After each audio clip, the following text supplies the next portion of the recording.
Who would have thought that a dismissal deemed insignificant would become the spark that toppled an entire corporate empire?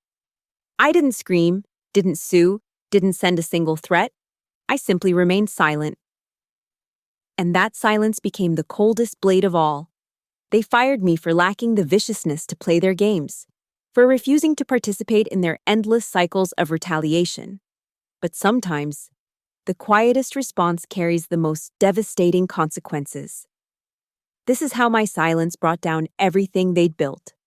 My name is Rachel Morgan, and until 3 weeks ago, I was a communications strategist at Silverline Dynamics, one of Denver's most prestigious consulting firms. At 34, I'd built my career on reading rooms, understanding unspoken dynamics, and crafting messages that resonated. I wasn't a genius, nor was I weak. I was simply someone who believed in the power of listening, of patience, of letting others reveal themselves through their words and silences. The morning they fired me started like any other. Colorado's October sun streamed through the floor-to-ceiling windows of our 23rd floor office, painting golden rectangles across the marble floors. I was reviewing quarterly reports when Janet from HR knocked on my glass door, her smile too tight, her eyes avoiding mine. "Rachel, could you join us in conference room B?" The walk down that hallway felt endless. My heels clicked against the floor in a rhythm that seemed to mock my steady heartbeat. Inside, 3 executives sat like judges at a tribunal: CEO Marcus Holbrook, VP of Operations Diana Reeves, and my direct supervisor, Thomas Kirkland. Their faces wore that practiced corporate sympathy that meant absolutely nothing.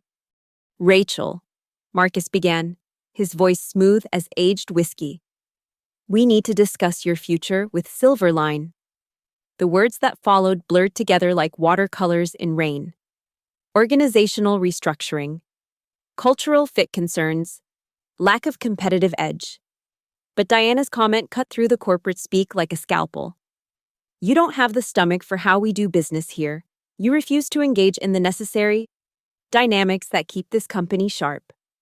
Translation: I wouldn't play their venomous games. I wouldn't sabotage colleagues for promotions. I wouldn't spread rumors to undermine rivals or forge alliances based on mutual destruction.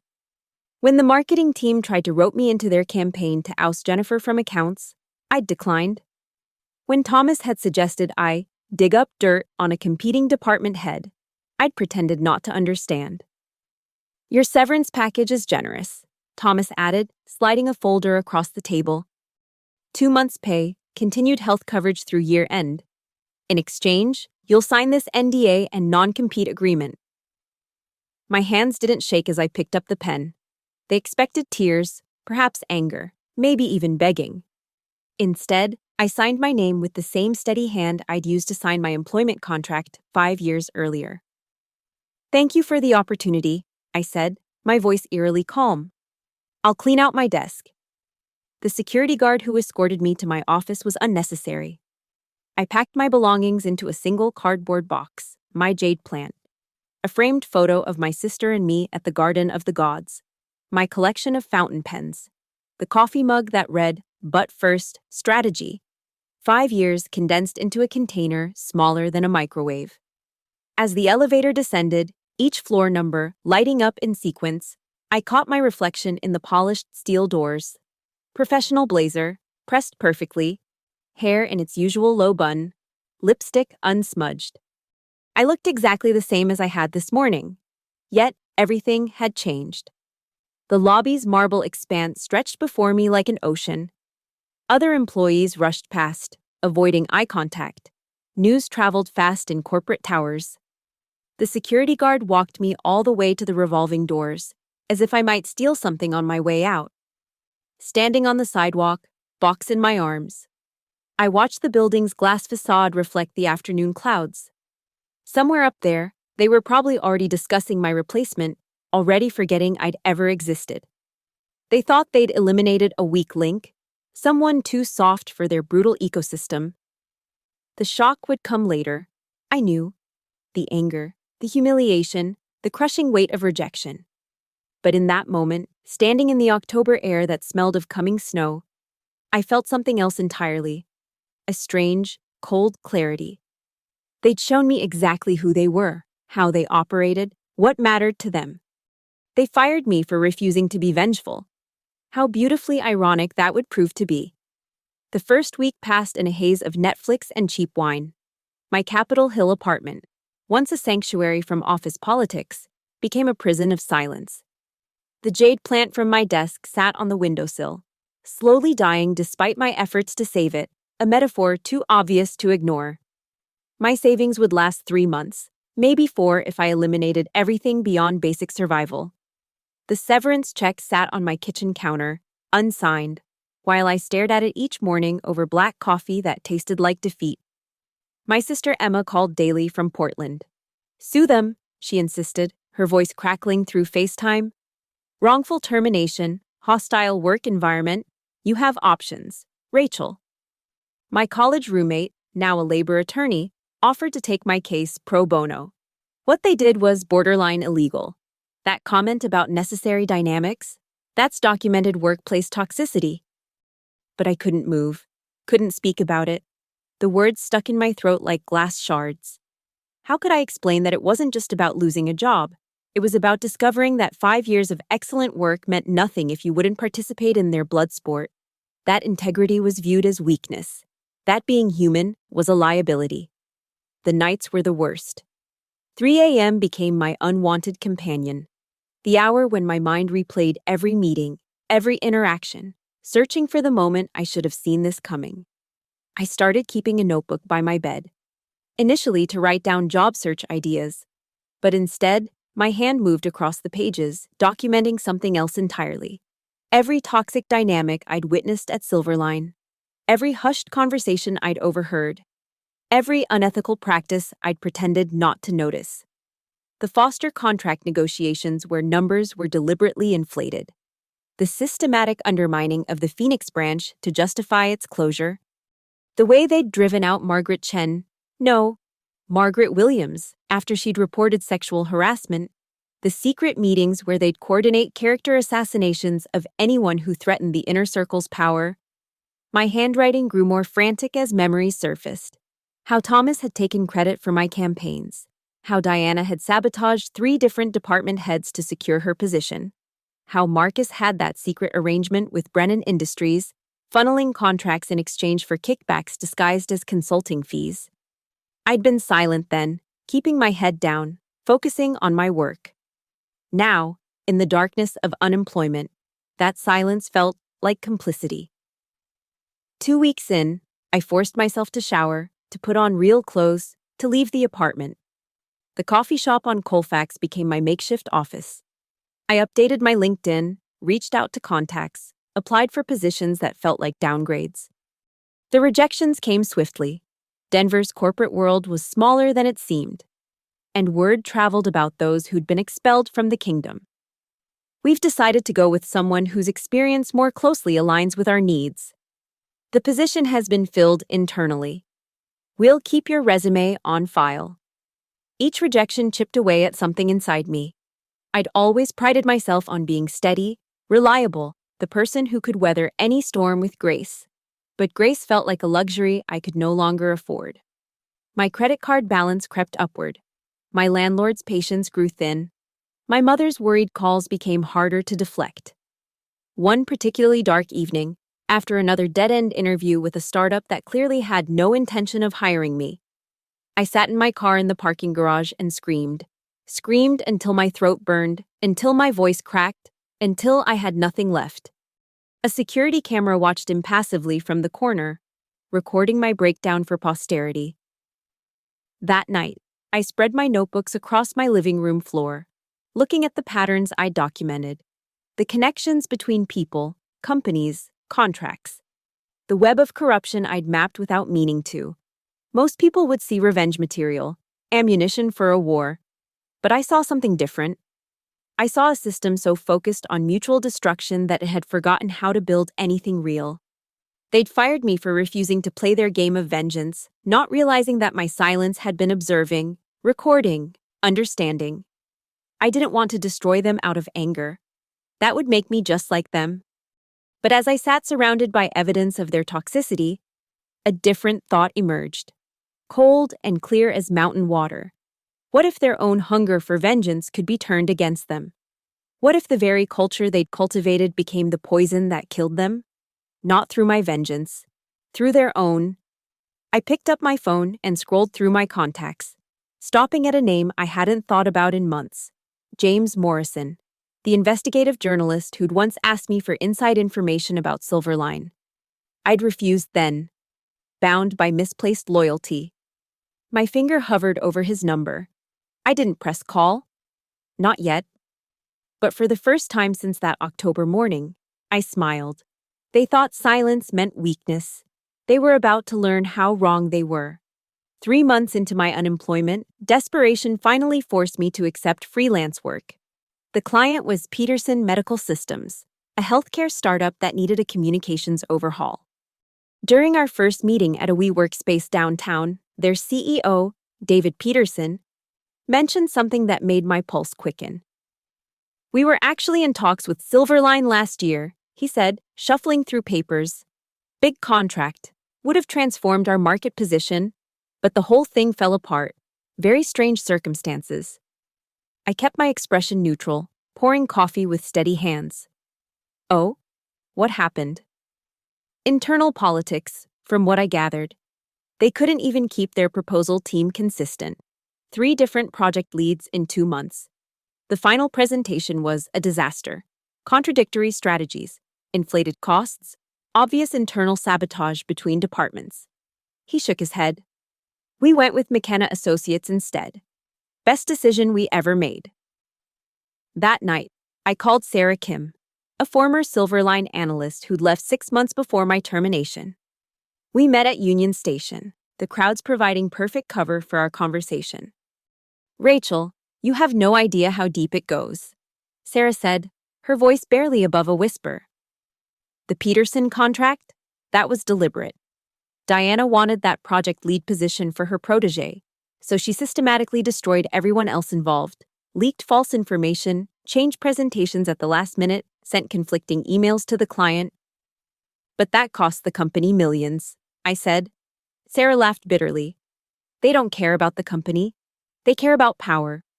I started documenting everything before I left. She slid a USB drive across the table. Financial records, emails, recorded conversations. I was too scared to do anything with it.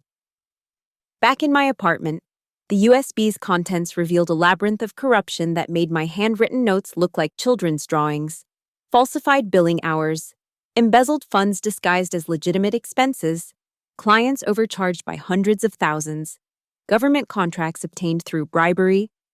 But most damning were the internal communications, the casual cruelty, the coordinated attacks on employees, the deliberate sabotage of profitable projects for personal vendettas. They weren't just toxic. They were actively destroying their own company from within. Parasites too greedy to realize they were killing their host. Over the next weeks, my freelance network expanded. Each client had a Silverline story. Armstrong Industries, abandoned mid-project when internal fighting erupted over commission splits. Zhao International, confidential information leaked to competitors during a Silverline power struggle. Brennan Foods, invoiced for services never rendered while executives fought over territory. I became a confessor for the corporate wounded. Former employees reached out after hearing I'd been fired. Jennifer, the accountant they'd forced out, had evidence of tax fraud. Robert, a junior consultant, had recordings of Marcus explicitly instructing staff to lie to clients. Lisa from IT had proof they'd hacked competitor systems for insider information. My living room transformed into a war room, though I waged no war. Bulletin boards covered in string connecting people, companies, crimes. Bankers' boxes filled with printed emails, contracts, evidence. My laptop contained gigabytes of data, all meticulously organized and cross-referenced. The pattern was breathtaking in its self-destructive beauty. Silverline wasn't failing because of market conditions or competition. It was eating itself alive, a corporate Ouroboros consuming its own tail. Every executive's hunger for vengeance against their rivals was slowly bleeding the company dry. Marcus had hired Diana specifically to destroy his previous VP, not realizing she'd turned those same skills against him. Thomas had built a network of spies among junior staff, unaware they were selling his secrets to Diana for promotions. The board members were so busy undermining each other that they'd missed millions in losses, fraudulent reports, and fleeing clients. Late one night, cross-referencing financial statements with internal emails, I found the smoking gun. Marcus had been siphoning money through a shell company in the Caymans, not for personal gain, but to fund a secret project aimed at forcing out board members who opposed him. Diana had discovered this and was blackmailing him while simultaneously preparing her own coup. Thomas was feeding information to a competitor, planning to jump ship with Silverline's biggest clients. They were all so focused on destroying each other that they couldn't see the building was on fire. I sat back in my desk chair, surrounded by evidence of corporate cannibalism. 6 months ago, they'd fired me for refusing to join their feast of mutual destruction. Now I held enough information to destroy them all. SEC violations, FBI-worthy fraud, IRS nightmares waiting to happen. But I wouldn't be the one to pull the trigger.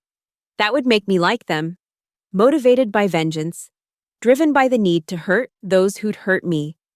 No, I had a different plan forming. They'd built a culture of revenge so toxic that it needed only the slightest push to collapse entirely upon itself. I wouldn't destroy them. I'd simply let them destroy themselves and ensure the right people were watching when they did. My phone buzzed. Another freelance client, another former Silverline victim, another piece of evidence. The empire was already falling. They just didn't know it yet. The plan came to me during a rainstorm in April, 6 months after my termination. I sat in my apartment, watching water streak down windows. When I realized I'd been thinking about this all wrong, I didn't need to attack Silverline. I needed to become the invisible hand that guided their self-destruction. First, I identified the players.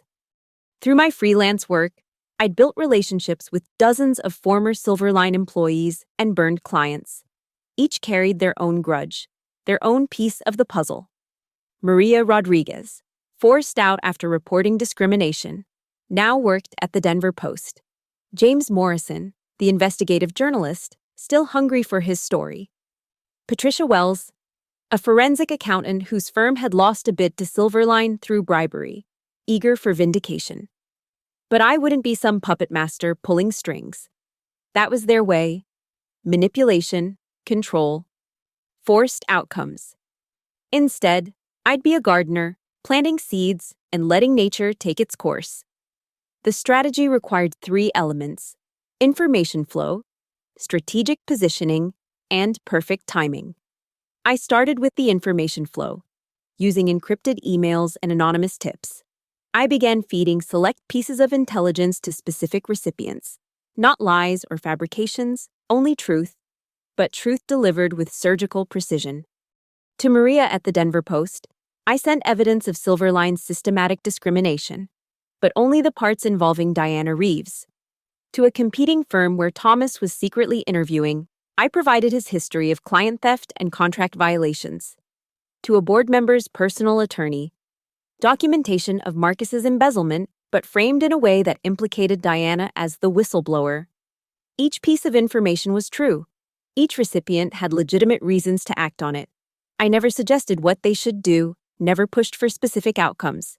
I simply ensured the right information reached the right people at the right time. The second element, strategic positioning, took more finesse. Through my network, I began connecting former Silverline victims with each other. A WhatsApp group here, a coffee meeting there. You should meet Patricia, I'd suggest to Jennifer. She's dealing with similar issues. Soon, they were sharing stories, comparing notes, realizing the patterns. I incorporated my freelance business as Morgan Strategic Communications and quietly began pursuing Silverline's vulnerable clients. Not aggressively, that would be obvious. Instead, I positioned myself as the stable alternative. When Silverline fumbled another project due to internal chaos, I was there with a reasonable proposal and stellar references from their former clients. The third element, timing, required patience. I mapped out Silverline's critical moments: quarterly board meetings, major contract renewals, audit periods. These would be pressure points where small disruptions could create massive impacts. My living room war room evolved into something more sophisticated. A timeline stretched across one wall, marking key dates and dependencies. If Diana moved against Marcus before the Q2 board meeting, it would trigger one cascade. If Thomas jumped ship during the Brennan contract renewal, another domino line would fall. I recruited allies without them knowing they were recruited. During a conference in May, I had lunch with Rebecca Sterling, CEO of Sterling Associates, Silverline's biggest competitor. "The market's been strange lately," I mentioned casually, cutting into my salmon. "Lots of movement, lots of opportunities." "Oh." Rebecca leaned forward. "Just freelancer observations. But if I were looking to expand market share, I'd be watching Silverline very carefully over the next quarter. Their client retention is unstable." Rebecca's eyes sharpened. "Interesting. We should talk more?" By June, the Alliance network was self-sustaining. The former employees had started their own investigation. 3 clients had quietly issued RFPs for new consulting services. A forensic accounting firm had begun asking questions about certain financial irregularities. The Denver Post had assigned 2 reporters to dig deeper. None of them knew about the others. None of them knew about me. They were all acting on their own interests, their own motivations, their own desires for justice or profit or truth. I'd become a ghost in the machine, invisible but essential. When Patterson Industries needed a consultant's perspective on Silverline's bid, I provided it, honestly highlighting the risks of their internal instability. When the SEC received an anonymous tip about financial irregularities, it contained only publicly available information arranged in a particularly damning pattern. When Rebecca Sterling needed insight into which Silverline clients might be approachable, my market analysis somehow landed on her desk. The beauty was in its organic nature. No conspiracy, no mastermind, no dramatic confrontation. Just the natural consequence of a toxic culture finally reaching critical mass, with a few carefully placed catalysts to speed the reaction. Late at night, I'd stand before my timeline, seeing the patterns emerge like a photograph developing in slow motion. The Q3 board meeting would be crucial. By then, Marcus would know about Diana's betrayal. Diana would have discovered Thomas's defection. Thomas would have learned about Marcus's embezzlement. The board would be facing multiple investigations, fleeing clients, and imploding leadership. They'd fired me for lacking vengeance, but this wasn't vengeance. This was justice wearing the mask of inevitability. Every move they made now was their own choice, driven by the very hunger for revenge they'd criticized me for lacking. I was simply ensuring that this time, the universe was watching. The first domino fell on a Tuesday in July. Diana Reeves discovered Marcus's Cayman Islands scheme not through my anonymous tip, but through her own spy in accounting who'd noticed discrepancies I'd carefully made more visible. She confronted him privately, thinking she held all the cards. What she didn't know was that Marcus had simultaneously received documentation of her sabotage of the Peterson medical deal, courtesy of a concerned employee whose email I'd helped craft. Their mutual blackmail created a beautiful stalemate, a Mexican standoff in Armani suits. Neither could move against the other without triggering their own destruction. The tension poisoned every executive meeting, every strategic decision, every client interaction. Meanwhile, Thomas Kirkland's secret negotiations with Meridian Consulting had mysteriously leaked to 3 other Silverline executives. Paranoid and cornered, he accelerated his timeline, reaching out to key clients with offers to bring them along to his new firm. His emails, which I'd ensured were monitored by IT through a conveniently timed security audit recommendation, provided perfect evidence of client poaching. The Denver Post published its first article on July 18th, Patterns of Discrimination at Denver's Elite Consulting Firm. Maria Rodriguez had done excellent work, corroborating every allegation with multiple sources. She didn't know that I'd helped 3 of those sources connect with each other, giving them courage through solidarity. Silverline's PR response was a disaster. 3 different executives gave contradicting statements because they were too busy undermining each other to coordinate. Diana blamed Marcus's old boys culture. Marcus pointed fingers at rogue middle management. Thomas, seeing an opportunity, leaked additional dirt to the Post while pretending to defend the company. By August, clients started jumping ship. Patterson Industries quietly declined to renew their contract, citing strategic realignment. Brennan Foods pulled their Q4 project after someone forwarded them an email thread showing Silverline executives discussing how to overcharge them. Armstrong Industries received a compelling proposal from Sterling Associates at exactly the right moment. Rebecca Sterling had taken my advice about timing. I watched from coffee shops and co-working spaces as my former colleagues updated their LinkedIn profiles with increasing desperation. Exploring new opportunities. Open to connections. Excited about the next chapter. The rats were swimming away from the sinking ship, but finding lifeboats scarce. The SEC investigation began in early September, triggered by the forensic accounting firm Patricia Wells had hired after receiving anonymous documentation of irregularities. The investigation was narrow at first, focused on one questionable transaction. But like pulling a thread on a cheap sweater, it began unraveling everything. Marcus tried to pin the fraud on Diana. Diana responded by releasing recordings of Marcus instructing staff to falsify reports. Thomas, desperate to save himself, became a whistleblower, not realizing that his own crimes were already documented and waiting in the investigator's inbox. The beautiful irony was that each of them thought they were playing chess while the board burned beneath them. They made alliance after alliance, betrayal after betrayal, never realizing that every move accelerated their collective destruction. On September 15th, I had coffee with James Morrison. He'd been patient, gathering string for months, and now he was ready to publish his exposé. My source has been incredible, he told me, not knowing I was that source. The documentation is bulletproof. This isn't just misconduct, it's systematic corporate criminality. When will it run? I asked, stirring my latte with practiced calm. Sunday edition, front page. We're coordinating with the business section for a full spread. This will be bigger than Theranos.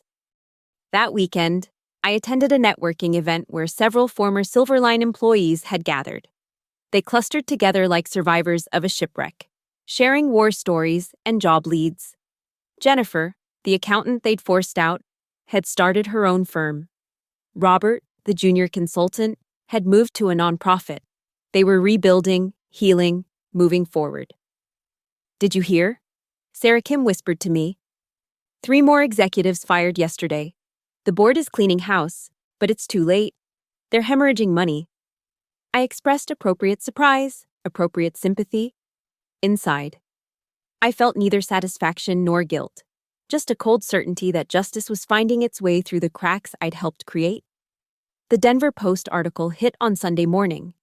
The Silverline Scandal, an empire built on betrayal. James had outdone himself, connecting every thread into a tapestry of corporate malfeasance. The article featured a timeline of events that looked remarkably similar to the one on my apartment wall, though James didn't know that. By Monday morning, Silverline's stock had dropped 30%. 3 major clients announced they were reviewing their relationships. The FBI had joined the SEC investigation. The Colorado Attorney General was asking questions about fraud and conspiracy, but the killing blow came from within. The board, panicking and paranoid, turned on each other with spectacular viciousness. Emergency meetings devolved into screaming matches. Lawyers were hired to sue other lawyers. Every executive tried to save themselves by destroying their colleagues. They were finally showing their true nature, not in private conference rooms, but on the public stage. The very culture of revenge they'd cultivated had become their executioner, and I remained invisible, a ghost they'd created when they fired me for refusing to become like them. The acceleration began on September 28th. Marcus Holbrook was arrested at his Cherry Creek mansion at 6 a.m. FBI agents walking him out in handcuffs as news crews somehow happened to be stationed outside. The indictment listed wire fraud, embezzlement, and conspiracy charges that could mean 20 years in federal prison.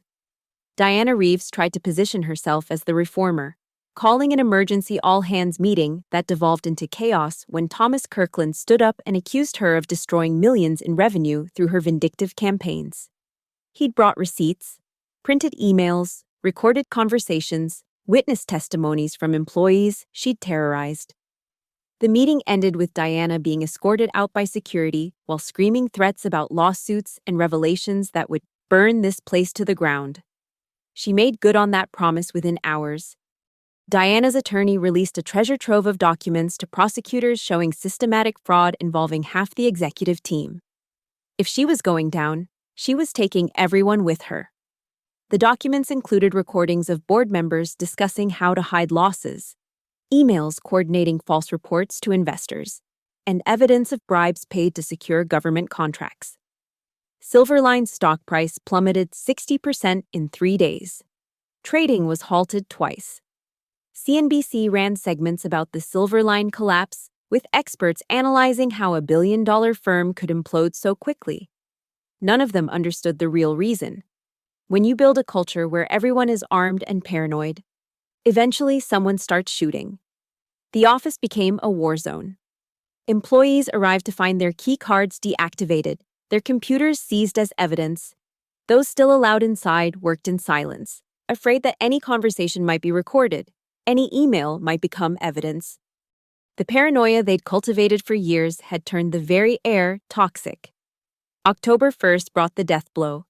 Meridian Consulting, smelling blood in the water, poached 17 key employees in a single day, including 3 department heads. Sterling Associates absorbed 4 major clients with contracts worth $200 million. Smaller competitors picked at the corpse like vultures, each taking their piece of Silverline's crumbling empire.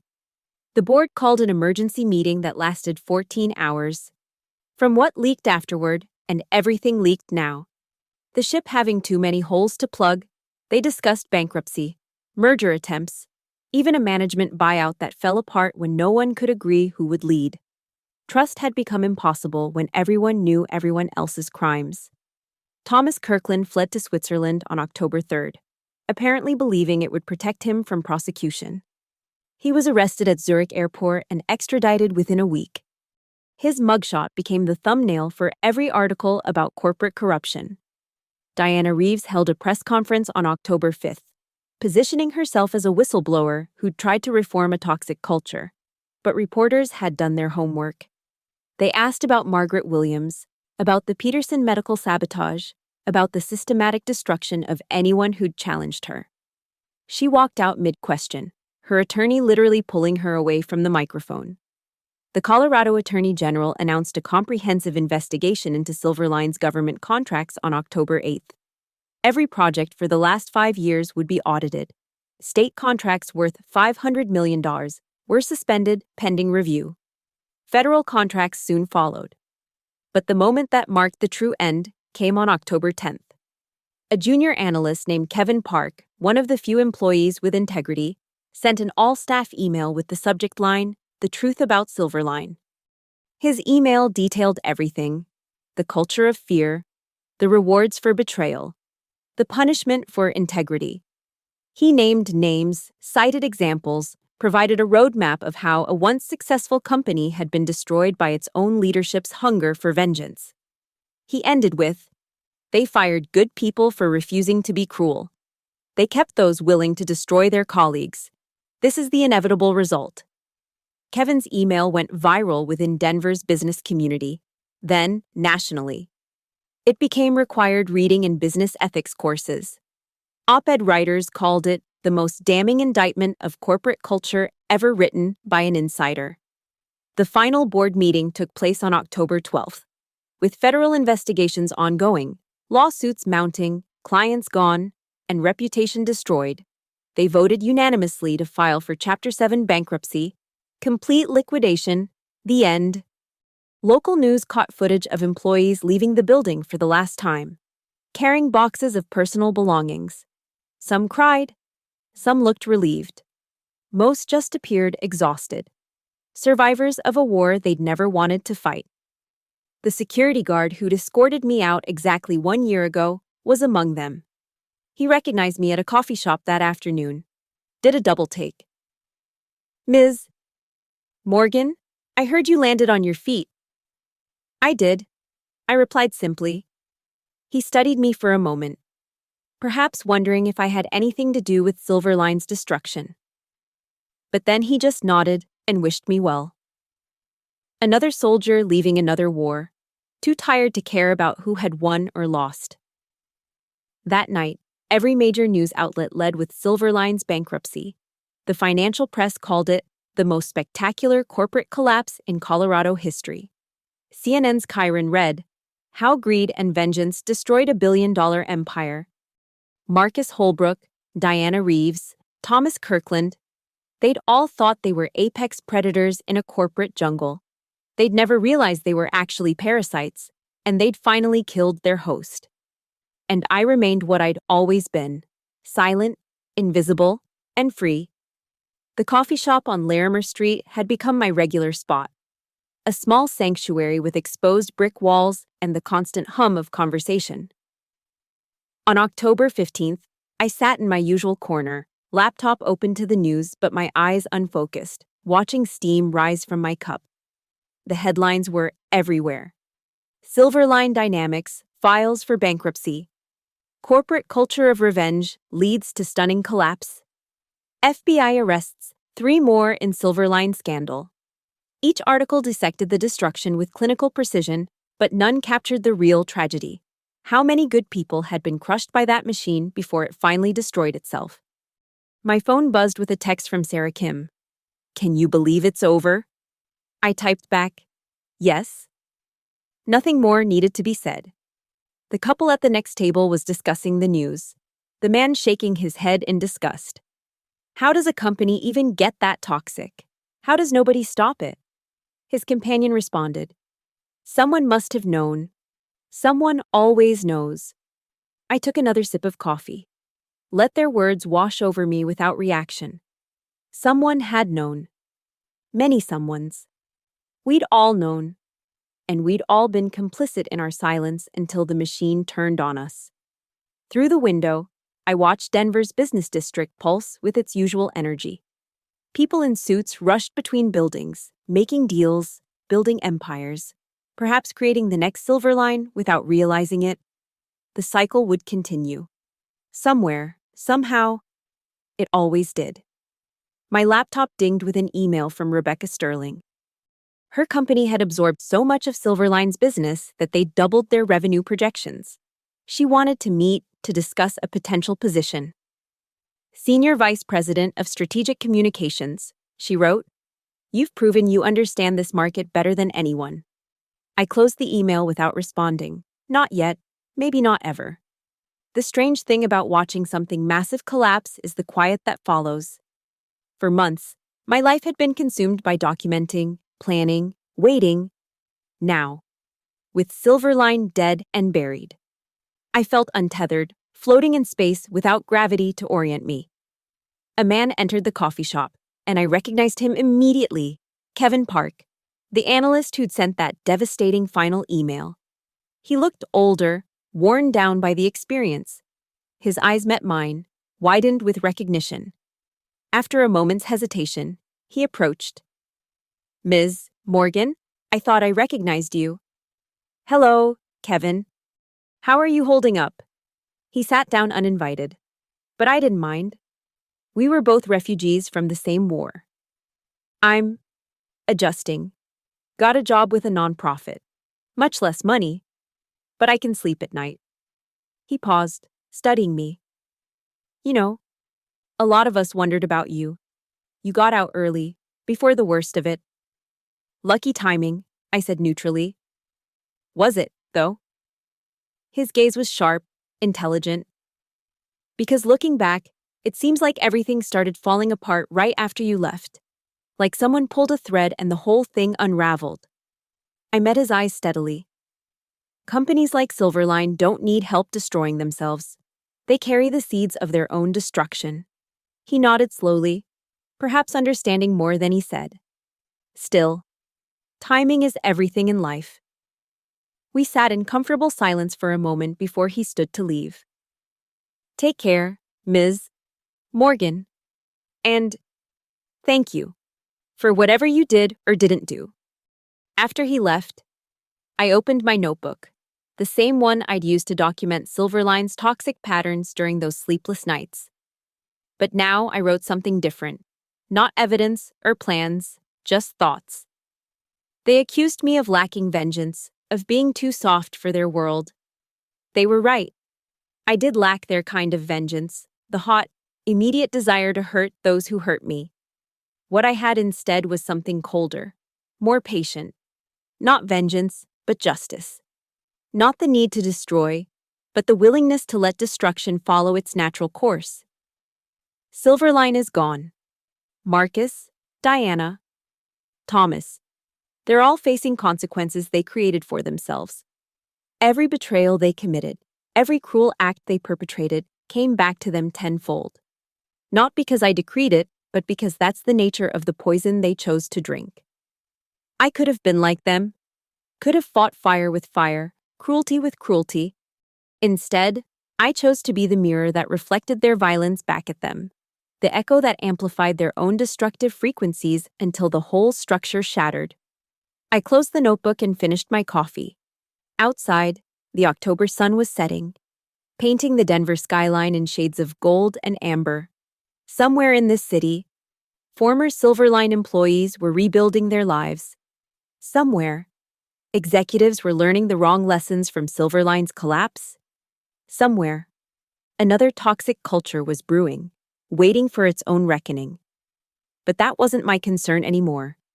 I'd played my part in one drama, and that was enough. Tomorrow, I'd make a decision about Rebecca Sterling's offer, about what came next, about who I wanted to be in the aftermath. Tonight, though, I would simply sit in the quiet coffee shop and feel the strange peace that comes from watching justice served cold, knowing that sometimes the greatest revenge is no revenge at all. Just truth, patience, and time. 6 months later, I stood in my new office at Morrison Strategic Solutions, my own firm, built on foundations entirely different from Silverline's. No glass towers, no marble floors, just a converted loft space in Rhino with exposed beams, natural light, and a team of 8 people who'd all been casualties of toxic corporate cultures. Jennifer, the accountant Silverline had destroyed, handled our finances with meticulous care. Sarah Kim ran operations with the efficiency she'd never been allowed to display at her former job. Even Kevin Park had joined us, bringing 3 former Silverline clients who trusted his integrity over any brand name. We had a simple rule written on the wall in the break room: compete with excellence, not elimination. The news about Silverline had faded from headlines, replaced by other scandals, other collapses. Marcus Holbrook was serving 12 years in federal prison. Diana Reeves had pled guilty to lesser charges and got 5 years. Thomas Kirkland was still fighting extradition from Costa Rica, where he'd fled after making bail. The building that once housed Silverline's offices had been converted to luxury apartments, as if the city itself wanted to forget what had happened there. Rebecca Sterling had called me 3 more times with increasingly generous offers. Each time, I politely declined. She couldn't understand why I'd turned down the kind of position I'd supposedly always wanted. But that position existed in the same ecosystem that created Silverline, and I was done feeding that beast. My phone rang, a potential client seeking help with a product launch. As I discussed their needs, I caught my reflection in the window. Same professional appearance, same steady demeanor, but something fundamental had changed. I'd learned that there were 2 types of strength: the strength to destroy and the strength to refrain from destruction. The second was infinitely harder and infinitely more valuable. That evening, I met Emma, my sister, for dinner at our favorite restaurant on Pearl Street. She'd flown in from Portland to celebrate my firm's first profitable quarter. "I still can't believe how it all went down," she said, raising her wine glass. "Silverline just imploded, and right after they fired you, karma's something else. Karma requires action to set it in motion," I replied carefully. But yes, they got what they cultivated. Emma studied me with the penetrating gaze only siblings possess. Rachel, did you? I survived. I interrupted gently. I observed. I made choices about who to share public information with. I built something better from the ashes. That's all. She nodded, perhaps understanding more than I'd said. We toasted to new beginnings and never mentioned Silverline again. Later that night, I stood on my apartment balcony, looking out at the city lights. Denver sprawled before me, full of ambition and competition, dreams and schemes. Somewhere out there, in gleaming offices and conference rooms, people were choosing whether to build or destroy, whether to compete with excellence or elimination. I thought about that October morning 2 years ago when they'd fired me for lacking vengeance. How they'd looked at my refusal to engage in their wars as weakness. How wrong they'd been. True power wasn't in the ability to destroy your enemies. It was in the ability to make their own nature destroy them while you remained untouched. It was in building something better while they burned down their own house.